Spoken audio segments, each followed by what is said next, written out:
What do you think are the values that connect us as Americans? Well, I think a desire to be loved, a desire to be accepted, and I think a desire to be happy in life and to truly achieve a pursuit that defines you as an individual. We are all related. We are all related. We are all connected. So we have to be working that way, and the unity to be all the people respect one each other.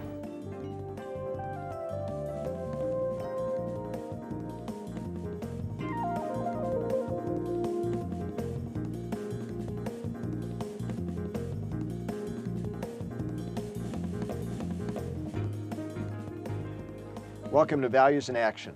This is a program about leaders doing good in our community.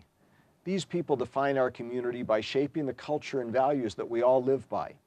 We'll see what they stand for and how we can all become better by their example. Today's guest is Mike Benz, who's the CEO of United Way of Greater Cleveland. We'll be right back.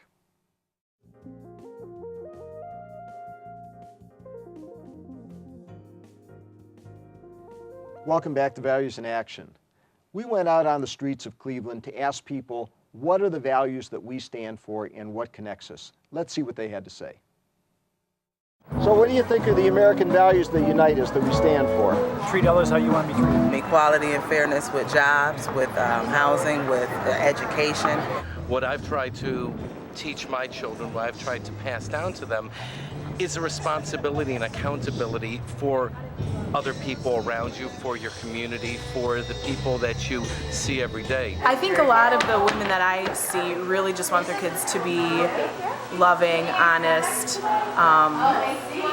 just well-educated, good people. As a whole, everybody basically stands for truth, honesty, whatever your religious belief is, whatever your God is, and just being good people. Mike, we saw the segments about what people on the streets of Cleveland had to say about the values of our community. What do you think that we stand for? I think we stand for a caring community. We couldn't do not only what United Way does, but what you do in Project Love. And a lot of people, the majority of people care. No matter where you are in the spectrum, I think that's the majority. Well, Mike, I understand your perspective because you're dealing with lots of good people. But we just came through the Great Recession, where Cleveland was ground zero of the foreclosure crisis. How can we say that we truly have a caring community when we allowed, whether we were bystanders or perpetrators, we allowed this to happen? I wish we had the control to stop an economic downturn, Stuart, that caused a lot of that, in addition to bank policy, not only here, but also government policy. You know, there was a period of time when the government said everybody should own a home, whether they could afford it or not, or whether they work for it or not. So it's not all one thing. It's not all just the banking industry. There's a lot of things that came in. I'm still basically glass half full guy. So I believe we have, in the main, a caring community and caring companies and caring individuals. And Mike, it seems like we are always, after the fact, we are coming into and correcting it. How much, you are funding a lot of projects in the community. How much of your funding goes to preventing something like that coming on board? A lot more today than it did even 5 or 10 years ago, and not because of the economic downturn, but I guess a lot of people started figuring out that with a lot of people falling in this river of need or care, maybe we ought to go upstream and find out structurally why are people falling in the river. Right. I don't know the percentage, but a lot more than we ever did before because we were in the mode of help now.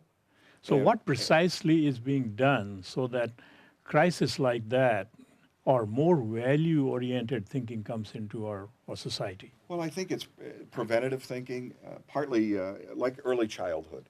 That we didn't even talk about early childhood several years ago.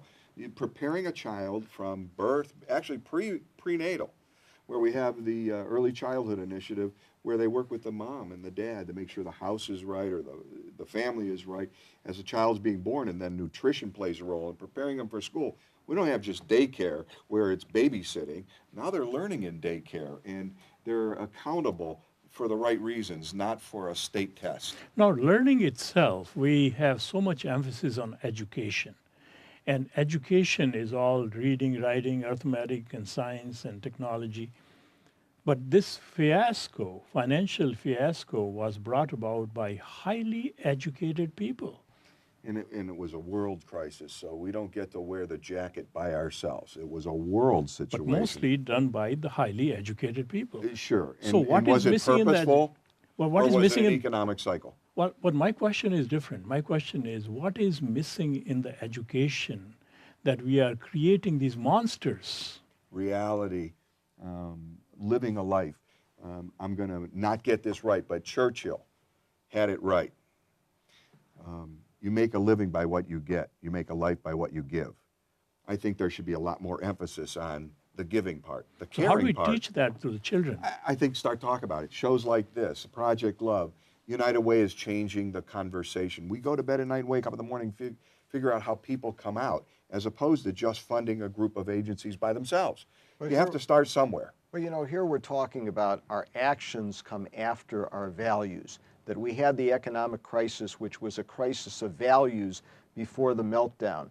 And yet I hear all the time from business leaders, Stuart, you're talking about that soft stuff. You know, we need to invest in STEM schools. We need to invest in the bricks and mortar and stuff like that. But isn't it the soft stuff that really does shape a culture? I think it's both. I mean, you can go all the way back to Aristotle. You go back to the values and virtues, right? Yeah, the seven absolutely. basic virtues and values. And I think that we're talking about it now, and I've never heard that, you know, being 63 years old. I didn't hear a lot about that. Maybe I wasn't in the places to hear about it, but more people are talking about it. They're teaching ethics courses. How did we get there? Wish we didn't need to teach it, but somehow, over time, I've gained values, not just from my parents, but from people, you, others. So I don't think it's a now, a born with. I think it's a growing thing. And if we are reacting, we're doing a little bit more proactivity, maybe out of necessity, but it's a pendulum. We're moving. And I think it's a good movement, by the way. Mike, we have to take a break, but I'm going to ask you a question. What is ethics? So be prepared for that. I got it. And we will be right back.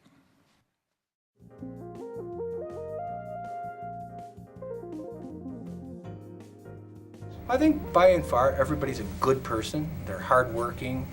They are raised, if you will, correctly by parents with good principles and good core values that they passed on to their children, and that's what we're all about.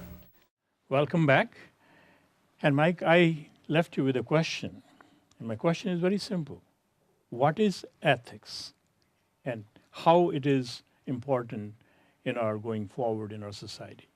I think my definition of ethics is how you live. Do what you say you're going to do. Show up at game time. Care. That maybe not always been in my language, but over time you'll learn that. And frankly, it's a better course because at the end of the day, if people can count on you and you can count on them, it's more a straight line than a big circle. It's reliability. Ethics to me, nature is very ethical. It never changes gravitational force on us. That's why we are able to fly aeroplanes.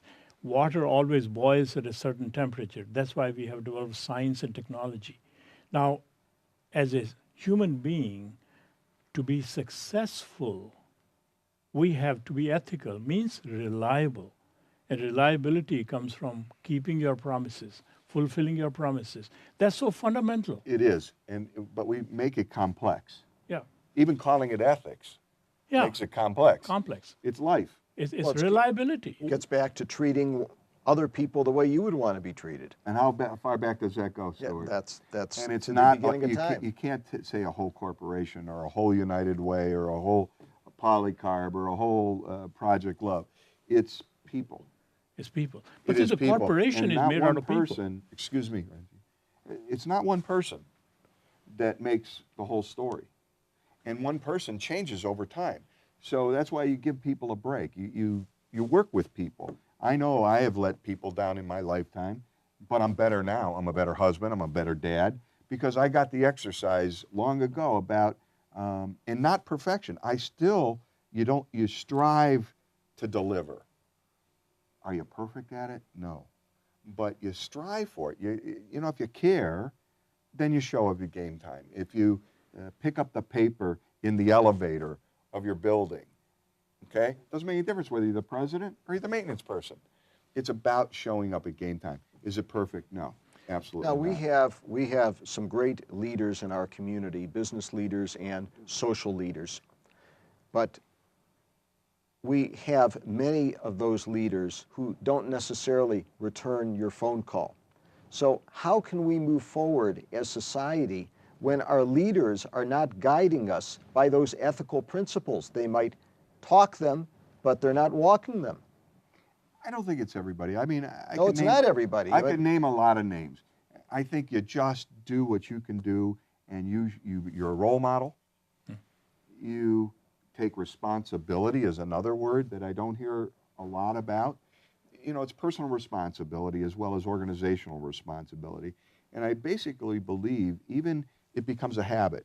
So all of a sudden, if a company wasn't so good or an organization wasn't so good and they start writing ethics statements and they start having those conversations in management, it's an evolution. Yeah. I know we'd like to have a revolution on occasion.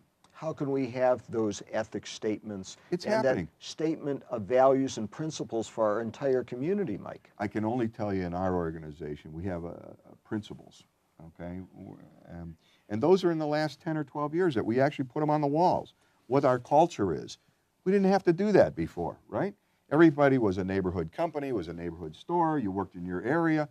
Well, the fact that we have them now, that we have these culture statements, you know, it's a road, it's a path. Mike, but the whole point is we write these big values and paste them on the wall, but until we live them, people who are working for us will consider that another phoniness. If the parents don't live the value, but teach the children the values, the children follow what they see.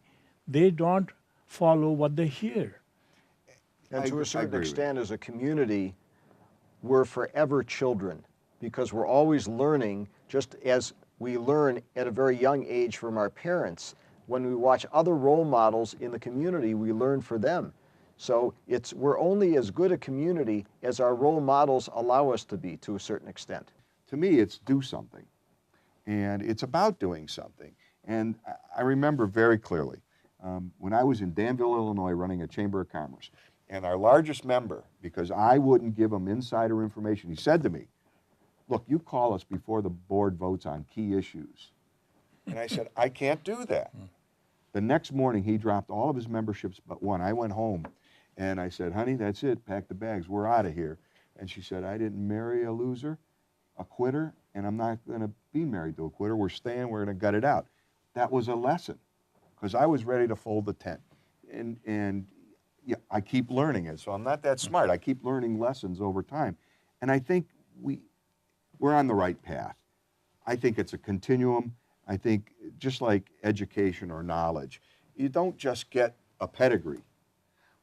You learn your whole life, and if you don't learn your whole life, they might as well throw the dirt on your face. Mike, we're going to come back in a moment, and when we do, I'd like you to think about how can we fill the gaps in our community and in different sectors of our community so that we can become that vision that you have, Ratanjit has, and I have. We'll be back in a moment.